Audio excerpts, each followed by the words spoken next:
Tayo po yung siyo po na. Palapakan natin ang Panginoon. Amen. Sabi ko kay tita, okay na, huwag napakilala. Diretso na ako. Total, kilala niyo naman po ang pastor niya. Praise the Lord. Pero purihin ng Panginoon.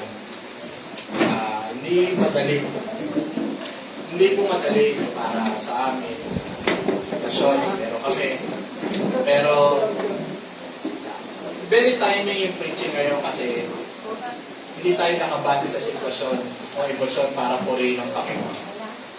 Kasi kahit anong emosyon, kahit anong sitwasyon, pupurihin natin ang Panginoon. Amen! Kaya ang title po ng message for today is Our Worship Depends Not on Emotion, but on who God is. Kaya tayo nagpupuri hindi dahil maayos ang ating kalooban. Hindi tayo nagpupuri dahil maayos ang ating kalagayan. Nagpupuri tayo sapagkat kilala natin kung sino ang ating Diyos. Amen! Kilala natin ang Diyos na meron tayo. Kaya no matter what circumstances we have, magpupuri tayo because we know who God is. Amen? Amen. Palapakan natin ng Panginoon. Kaya sa araw po na ito, hindi mahalaga kung anong meron tayo ngayon. Hindi mahalaga kung anong kinakaharap natin ngayon. Ang mahalaga ngayon, mapapurihan natin ang Diyos na kinikilala natin sa ating buhay. Magwalhati siya, maparangalan siya, mapasalamatan siya sa araw na ito. Amen po ba? Dahil ang bawat isa, naniniwala po ako, kung tayo nagmamahal sa Diyos, laging unahin natin ang luwalhatiin ng ating Panginoon. Kaya tayo po ay sumaglit ng manalangin. Ama naming Diyos, maraming salamat po sa araw na ito. Salamat dahil sa kabila ng iba't ibang sitwasyon na dala-dala namin, ikaw ay hindi nagbabago. May ilan pong masaya, may ilan pong mabigat ang puso, may ilan pong mga pinagdadaanan na hindi alam ng iba. Pero ngayong umagang ito, iisa aming layunin, ang sambahin ka. Buksan mo ang aming puso, ihanda mo ang aming isipan, palakasin mo po ang aming pananampalataya. Tulungan mo kaming maunawaan ang pagsamba ay hindi nakadepende sa aming nararamdaman, kundi kung sino ka. Ikaw ang maitaas, ikaw ang maluwalhati, ikaw ang mangusap sa amin, Panginoon. Ito po ang aming dalangin sa pangalan ni Jesus. Amen. Isa pa, papatuloy po sa ating Panginoon. Sabi po ng Habakkuk chapter 3 verse 7 to 19, bagamat di namumunga ang puno ng higos at hindi rin namumunga ang mga ubas,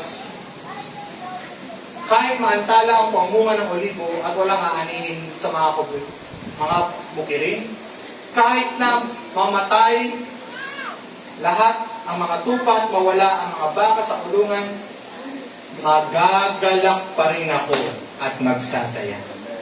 Dahil si Yahweh ang Diyos na magliligtas sa akin.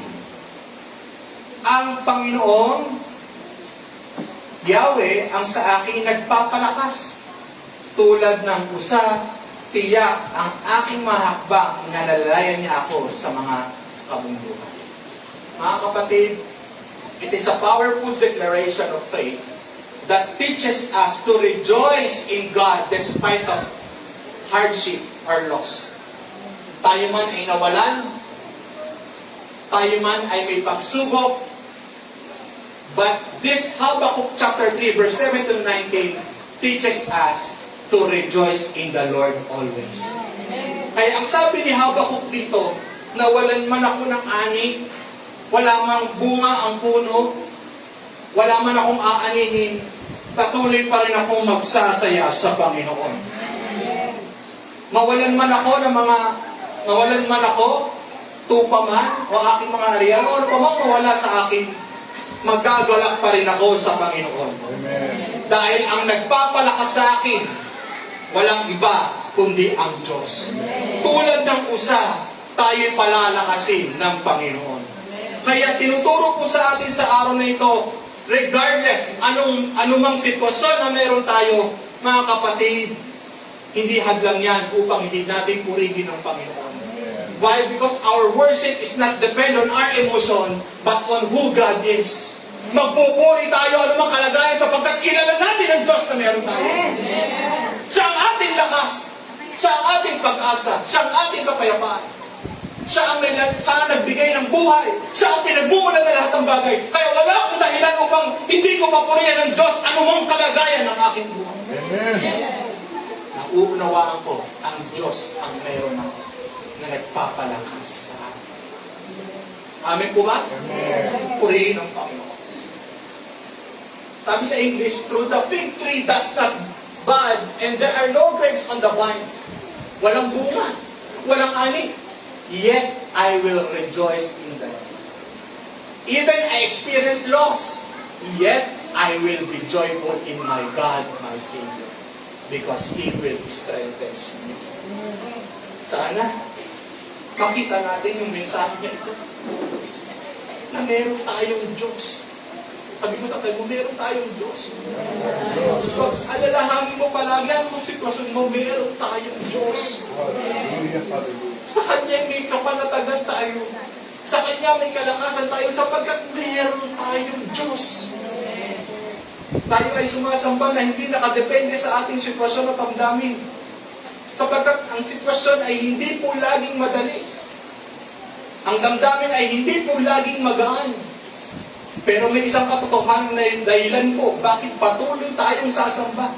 Dahil alam po natin, ang Diyos ay hindi nagbabago. Ang Diyos ay mananatiling Diyos. Siya na Diyos natin ay hindi nagbabago. Amen po? Amen. Hindi po ito tungkol sa nararamdaman. Hindi po ito tungkol sa nararamdaman natin. Tungkol po ito sa kung sino ang Diyos. Because He is worthy to be praised. Amen po ba? Amen. Mga kapatid, ngayong mga araw na ito, hindi lang po ito mensahe na nais kong ibahagi. Ito po ay mensahe na pinipili namin sa buhay pamilya. Sa gitna ng pagdadalamhati, sa gitna po ng pagluluksa, sa gitna po ng sakit, pinipili namin magpuri, pinipili namin sumamba sa Panginoon. Amen. Pinipili namin luwalatiin ng Diyos. Hindi dahil wala kaming maramdamang lungkot, meron. Hindi dahil madali, hindi po madali. Pero dahil ang Diyos ay hindi nagbabago, magbago man ang sitwasyon. Amen po? Amen. At kung may panahon na masusubok kung totoo ang pagsamba namin ngayon yun, kahit sa kabila ng pagdadalamhati, kahit sa gitna ng sakit, kahit sa gitna ng pagluluksa, papatutunayan dito ang tunay naming pagsamba sa Diyos. Hallelujah. Mga kapatid, ang pagsamba po sa gitna ng sakit ay hindi pagpapanggap. Ang pagsamba po sa gitna ng paghihirap at sakit ay isang pananampalataya.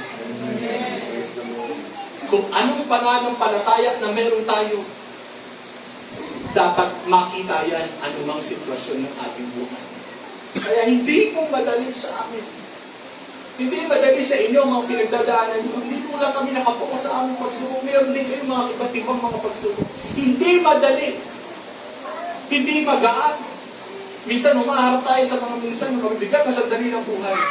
Pero ito ang pinakamagandang panahon upang maipakita natin ang ating tunay na pagsamba sa Diyos. Amen. Amen po ba? Amen. Kaya mga kapatid, ito po yung mensahe ng Habakkuk chapter 3 verse 17 to 19. Emotions and situations change. Bakit hindi natin pwedeng ibase ang ating pagpupuri sa emosyon o sitwasyon? Nagpupuri lamang ba tayo pag ayos ang ating pakiramdam? Nagpupuri lamang ba tayo pag ayos ang ating sitwasyon? Hindi tayo pwedeng nakabase sa ating pakiramdam. Hindi tayo nakabase sa ating sitwasyon.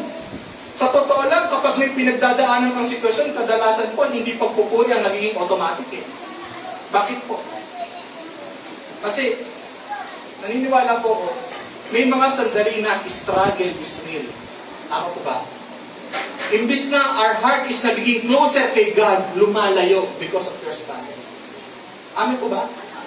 And we have to be aware na kapag struggle ka sa buhay, ito bang struggle nito ay mas nagiging closer ka kay God? O ito bang mga struggle na nararamdaman mo, mas lumalayo ka pa kay God? Mga kapatid, kung nakabase ang iyong pagsamba sa Diyos dahil sa iyong emosyon, dahil sa iyong sitwasyon, kapag ikay sinusubong, ikay na-struggle, imbis na papalapit pa sa Diyos, papalayo pa sa Diyos. You have to be aware. Pero kapag tayo po ay sumasamba dahil kilala natin ang Diyos, sumasamba tayo dahil sa pananampalatayang meron tayo sa Diyos, anumang pagsubok, mas lalo tayong napapalapit sa Diyos. Palapakan natin ang Panginoon. Kaya nga po sabi ni Habakuk, yet I will rejoice. Masasabi niyo pa po ba sa kahit anong kalagayan ng ating buhay, anumang pinagdadaanan ko, yet I will rejoice.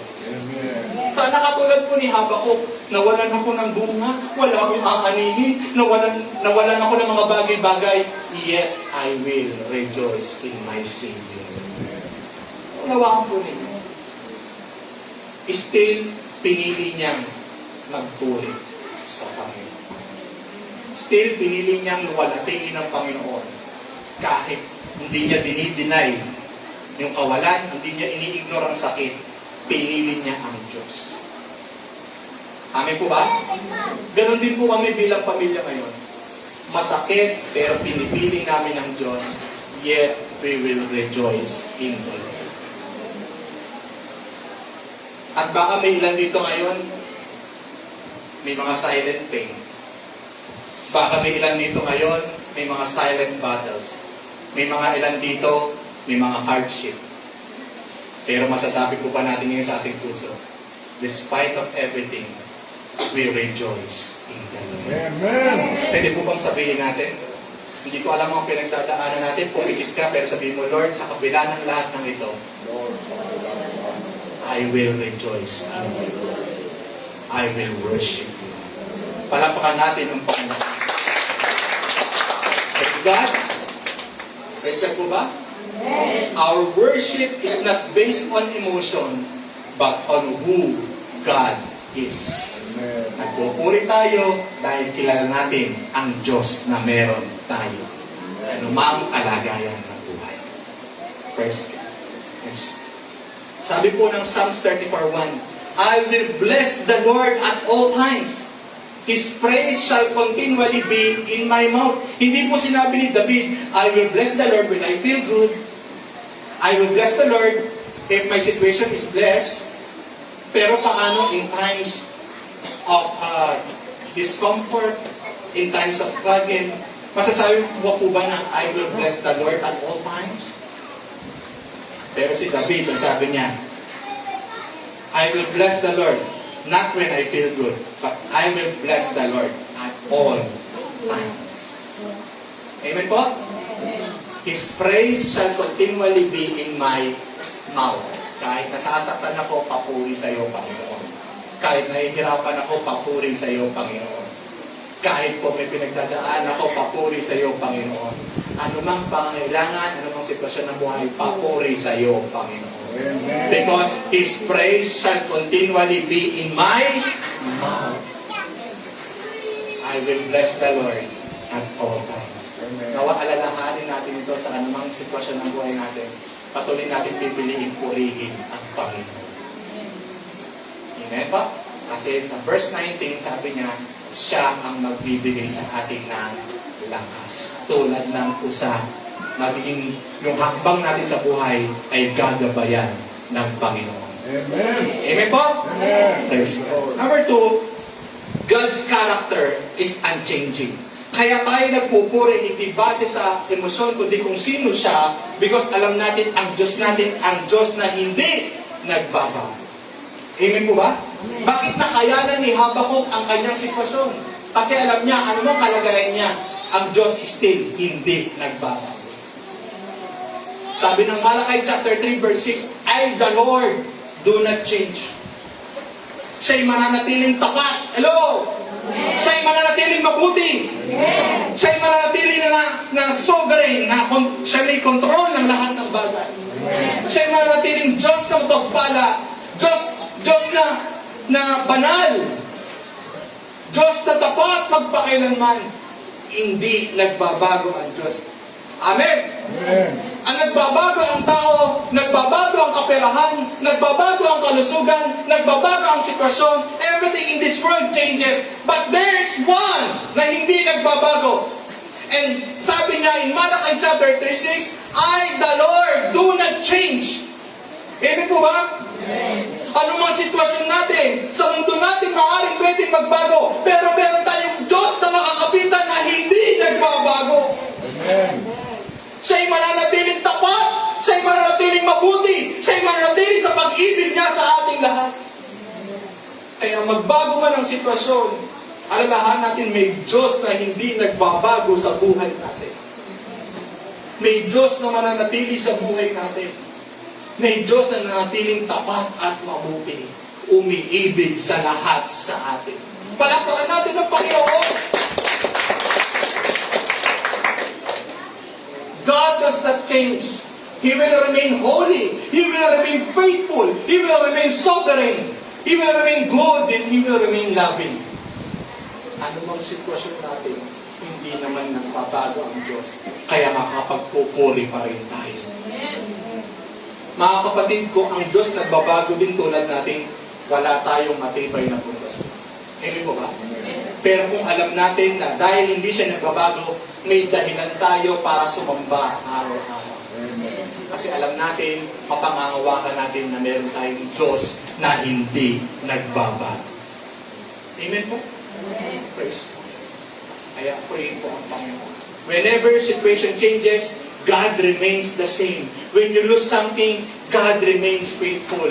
When your heart is broken, God remains good. Amen. Amen po? Amen po ba mga kapatid? Amen. Purihin ang Panginoon.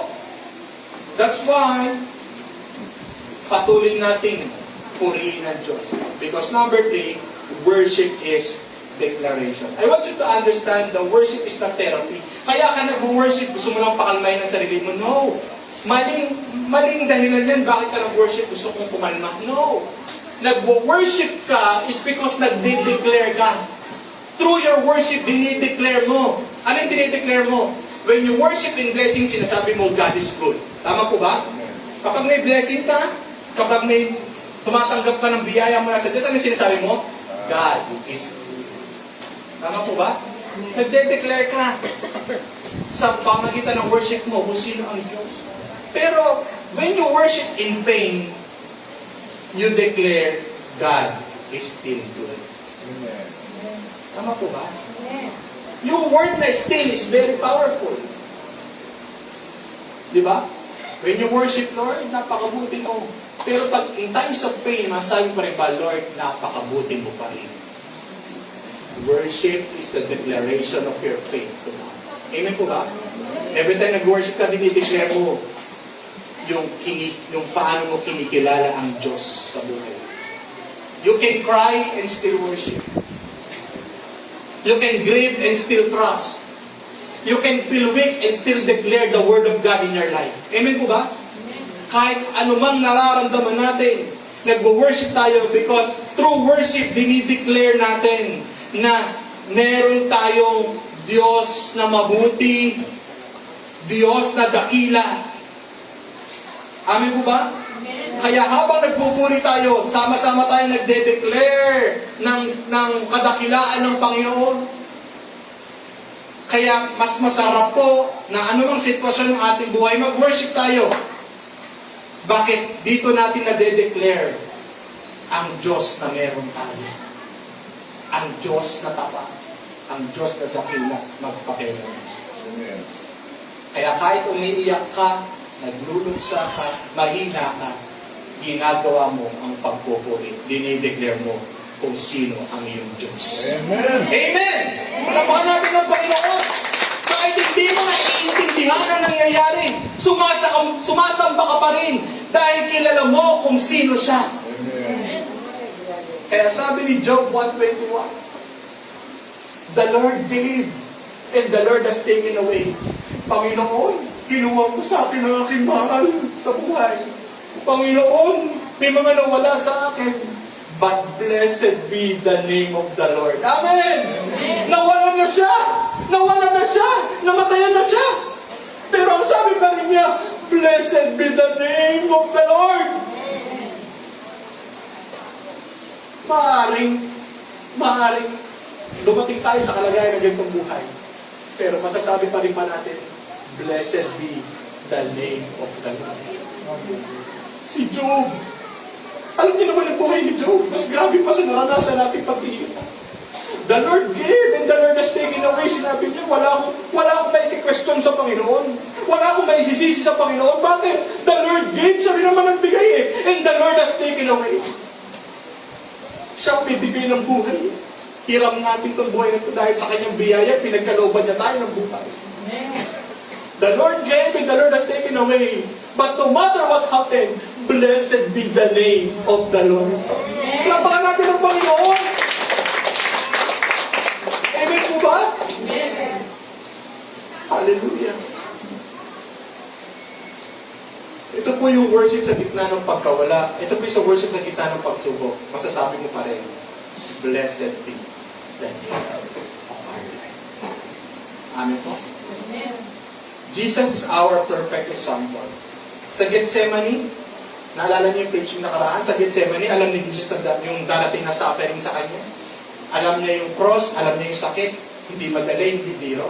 Pero ang sabi niya, not my will, but yours be done. Amen. Nakita natin yung greatest example ni Jesus kahit alam niyang mahirap. Pero ang totoong worship is kahit anumang sitwasyon, still you choose to submit to God. Amen. Kahit anong sitwasyon, still you choose to trust the Lord. Whatever emotions or situation arise, magpapasakop ka sa Diyos, susunod ka sa Diyos, magtitiwala ka sa Diyos. Iyan ang totoong pagsamba. Praise the Lord. Amen po? Praise God.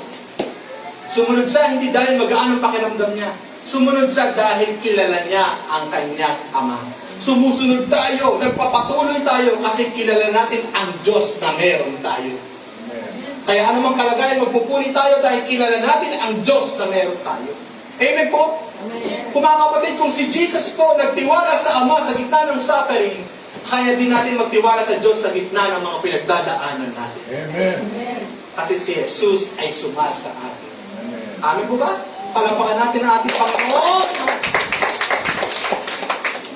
When worship becomes deeper, kailan nagiging mas malalim ang worship? May mababaw na worship. I worship because I am blessed. Nag-worship ka because I am blessed. Pero ito yung pinakamalalim na worship. I worship because He is God, no matter what situations I have. Amen. I worship because He is God. Amen po ba? Diyos siya, nakarapat dapat purihin. Ayun yung mas malalim na worship. Not on your emotions, but on who God is. Kaya ka nagpupuri. But who God is. Amen po ba? Praise God. Mababaw na worship, nakabase sa regalo kapag may pagpapala ang Diyos. Malalim na worship kapag nakabase sa kung sino ang nagbigay. Amen? We are not seeking the blessing. We are seeking the blesser. Our God. Sometimes people seeking the blessing but not seeking the blesser. But tayo, kaya tayo nagpupuri kasi mas mahalaga sa atin yung nagpapala, hindi ang kanyang pagpapala. Dahil kapag mas mahalaga sa atin nagpapala, ang pagpapala kasunod na lamang. Grace ito ni Lord. Love nito ni Lord. Pero ang mas mahalaga, yung ating pong napapupurihan, yung nagpapala. Kasi siya naman din ang magbibigay ng lahat ng ating pangangailangan. Seek ye first the kingdom of God and His righteousness, and all these things will be added unto you. Kaya tayo ang sinisik natin, hindi ang blessing, ang blesser. That's why we worship Him, because He is God. Amen po ba? Praise God. Kapag sumasamba ka lang dahil may natatanggap ka, madaling mawala ang worship. Pero kapag sumasamba ka dahil kilala mo siya, kahit mawalan ka, hindi mawawala ang worship mo. Amen po ba? Kasi kilala mo siya. Doon naging totoo ang faith natin. Doon naging matibay ang relasyon mo sa Diyos. Kasi sumasamba ka dahil kilala mo siya, ay sumasamba ka lang hindi dahil may natatanggap ka, kundi sumasamba ka dahil kilala mo siya, kaya hindi nawawala ang pag-worship mo sa Kanya. Amen po ba? Kaya ang sabi po ng Isaiah chapter 40 verse 31, those who hope in the Lord will renew their strength. Ang sinumang ang pag-asa niya ay nasa Panginoon, patuloy siya magkakaroon ng panibagong lakas. Ang pag-asa ba natin ay nasa Panginoon? Ang pag-asa ba natin ay nasa Panginoon?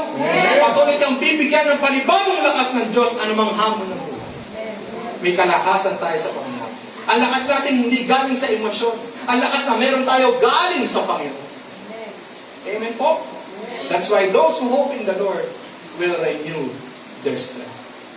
Mga kapatid, Habakkuk chapter 3, verse 7 to 19 reminds us, we do not worship because life is easy. We worship because God is unchanging. Hello? We do not worship because we feel strong. We worship because He is faithful. Amen po ba? Can I hear amen?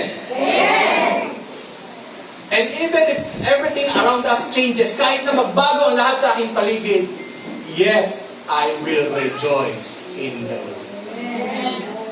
Masasabi niyo ba ngayon na kahit hindi madali ang naging buhay natin, mapapupurihan pa rin ba natin ang Panginoon? Because He is unchanging. Kahit paminsan nanghihina tayo, mapapupurihan pa rin natin ang Panginoon? Because He is faithful. Kahit ba nagbabago ang mga nangyayari sa paligid natin, sabihin natin sama-sama lahat, yet I will rejoice in the Lord. Amen. Praise the Lord. I will rejoice in the Lord. Kaming family, dumadaan man kami sa sakit. Sakit na dahil hindi kawalan ng pag-asa, kundi mamimiss namin ang aming yes. Hindi maganda. But we will still rejoice in the Lord. Because the Lord gave and the Lord is taken away. Blessed be the name of the Lord. Amen. Thank you very much. And I pray na patuloy tayong maging matatag sa ating pagpupuri sa Panginoon. Patuloy tayong magpuri, hindi dahil sa sitwasyon, kundi dahil kilala natin ang Diyos. Kaya lagi natin siya magpupurihan, lagi natin siya sasambay, hindi tayo mawawala sa pagsamba sa Kanya. Tayo po ito ngayon.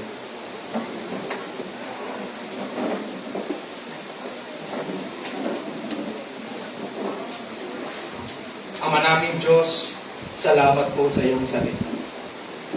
Salamat dahil pinaalalahanan mo kami na ang pagsamba ay hindi po nakadepende sa aming emosyon. May ilan po dito ngayon, mabigat ang puso. May ilan na tahimik ang laban.